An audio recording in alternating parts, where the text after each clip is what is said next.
They said Crescent City was dazzling, dangerous, and full of magic, but no one mentioned it would be emotionally devastating. Bryce Quinlan found that out the hard way. Half human, half Fae, and fully addicted to neon lights, loud music, and decisions she probably shouldn't have made, Bryce wasn't trying to be a hero. She just wanted a good night out and maybe a little peace. Spoiler, she got neither. Crescent City was her playground. Towering spires, angel enforcers, ancient creatures with trust issues, and clubs that never closed. And through it all, she had Danika, her best friend, her family, her person.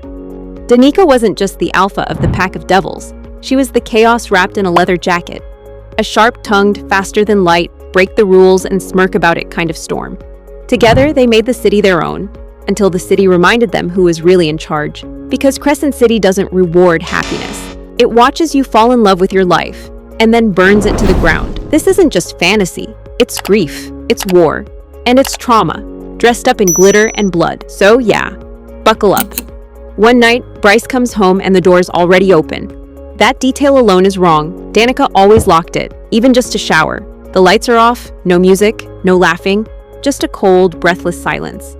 The kind that doesn't just fill the room, it presses against your chest. Something's off, not wrong. Office.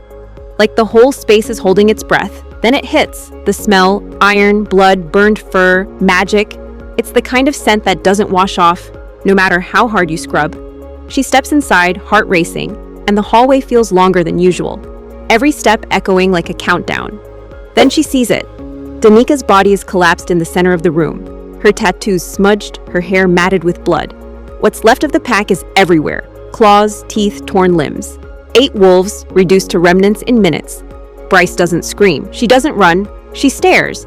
Because her mind can't catch up to what her eyes are already telling her. Everyone she loves is dead. People expect trauma to shatter you like glass. But sometimes, it just mutes everything. No sobbing, no breakdown, just stillness, like your soul just left the room before you did. The murders send shockwaves across Crescent City, through its towers, across its bridges, into every den, court, and sanctum. The pack of devils wasn't just any wolf pack. They were elite, powerful, connected. Their deaths weren't just tragic. They were impossible. The kind of thing that makes even angels pause. News feeds spin with theories. Cults, rebels, demons. No one knows. But everyone's scared. And Bryce? She's not just grieving. She's the epicenter.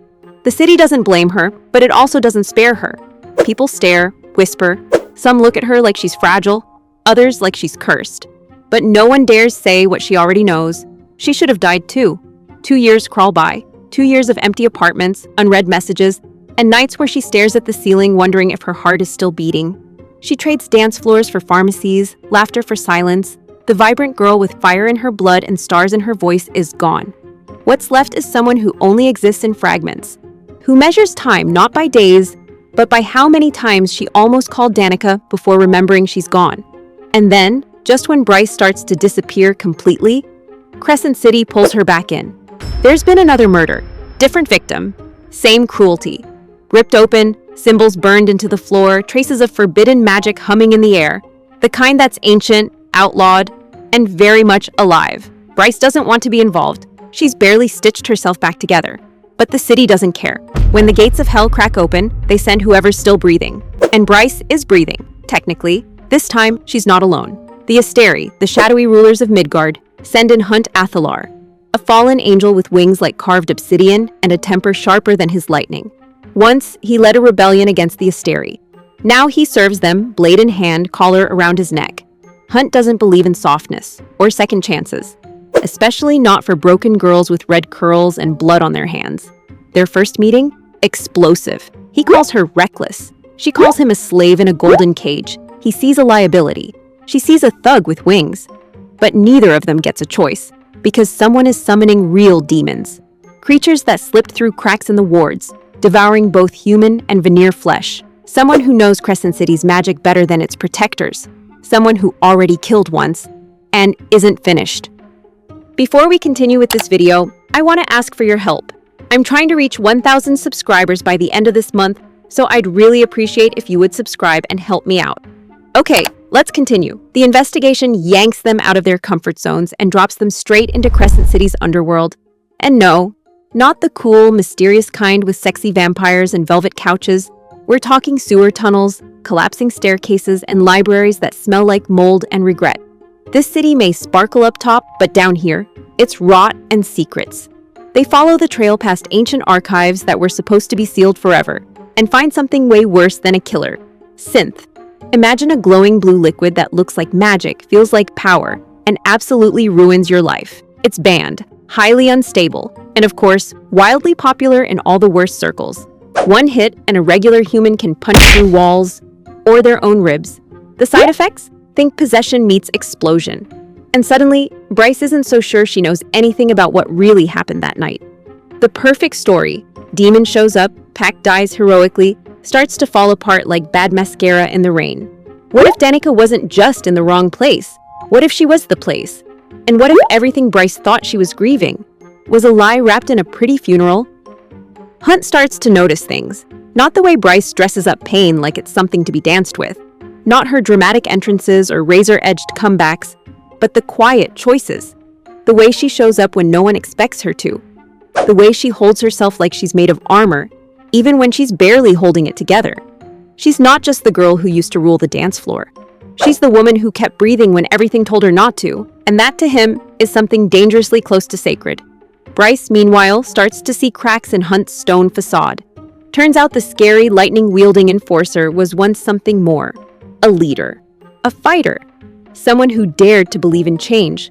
But now he kills for the people he once tried to overthrow. Not out of loyalty, but because chains come in more forms than iron. He doesn't talk about it, but it's in his eyes, that quiet rage, that bone-deep shame. They're not trying to fall for each other.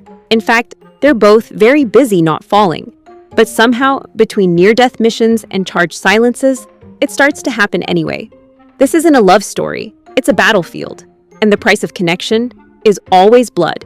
Just when they think they've finally cracked the case, when the monster's name is known, when it feels like the dust is finally about to settle, Crescent City erupts. The kind of eruption that turns skylines to rubble. A demon attacks with no warning, no mercy, and absolutely no chill. Streets collapse, magic flickers, bodies fall. It's chaos painted in fire. And in the middle of it, Hunt disappears. 1 second, he's fighting. The next, gone.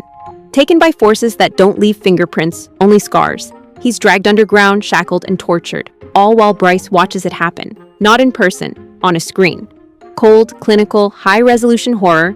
The people in charge, they just stand there, observing, as if he's nothing more than a glitch in their system. So Bryce does what Bryce does best. She acts. No dramatic speeches, no waiting for orders. She steals a weapon she's absolutely not authorized to touch, carves her way through blood-stained corridors, and faces the demon alone. No backup, no plan. Just raw determination and zero tolerance for losing anyone else. She kills it, saves the city, saves Hunt. But the price? Devastating. The city is wrecked. Hunt is barely alive. And then the angels demand his execution. Because in Crescent City, justice doesn't matter. Power does. Bryce begs for his life. And not the dramatic, tearful kind of begging. The kind where her voice is steel, her hands are steady, and her soul is already half broken. She offers herself in his place, one last trade in a city that loves to barter in blood. But they say no, because of course they do. She's got no one at first. Everyone believes she'll die. But at the very edge of everything, Danika reaches out. And then, from across the city, another connection finds her. Just enough to bring her back. It's not just magic, it's transformation. A leap into power so ancient it bends reality. It tears you apart, molecule by molecule, to see if there's anything left worth rebuilding. Most people have a tether, a loved one waiting to pull them back. Bryce? She's got no one. The room watches in silence, fully expecting her to die. Maybe some even hope she will. But then in the pitch-black space between life and death, she hears Danika. Not a hallucination, not a memory. Her, pulling, reminding, anchoring. Bryce comes back. Not quietly, not gently. She rises like a star gone supernova. Cracked, glowing, immortal. She exposes everything. The lies, the power plays, the killers. She saves Hunt, breaks her chains. And Crescent City? It finally sees her. But even gods don't walk away untouched. Bryce does it bleeding, and she doesn't look back. Because Crescent City doesn't hand out happy endings. It leaves you bruised, changed, but maybe still standing. In the end, Bryce sits alone on the roof staring at the stars. Hunt beside her, not healed, not whole, but breathing, together. And as she looks out at the city that nearly broke her, she knows one thing for sure. She will never be the same. Neither will we. Thank you for watching, and I'll see you in the next one.